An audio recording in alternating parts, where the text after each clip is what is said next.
ಪುನೀತಳಾಗುತ್ತಾ ಬೆಟ್ಟ ಗುಡ್ಡಗಳ ಸುತ್ತಿ ಜಾರುತ್ತಾ ಭ್ರಮರಾಂಬೆಯ ಸ್ಮರಿಸುತ್ತಾ ಪುನೀತಳಾಗುತ್ತಾ ಬೆಟ್ಟ ಗುಡ್ಡಗಳ ಸುತ್ತಿ ಜಾರುತ್ತಾ ಸಕಲ ಜೀವರಾಶಿಗಳ ದಾಹನೀಗುತ್ತಾ ಮಾಲೆಯಾಗಿ ಬಯಲಿನ ಸೀಮೆಗೆಯುತ್ತಾ ಓಡೋಡಿ ಬರುತ್ತಿಹಳು ನಂದಿನಿ ತಾಯಿ ದುರ್ಗಾಂಬೆಯ ಪಾದಗಳ ಬಳೆಯಲು.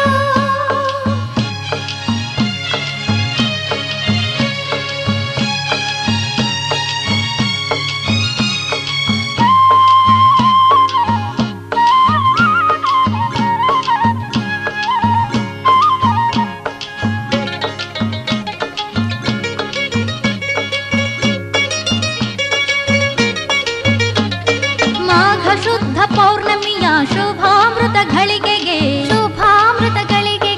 ನದಿಯಾಗಿ ಜನಿಸಿದಳು ಸುರಭಿಜೆ.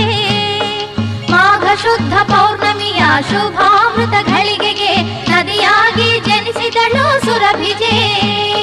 ಜಗದ ಕ್ಷಾಮವೆಲ್ಲವ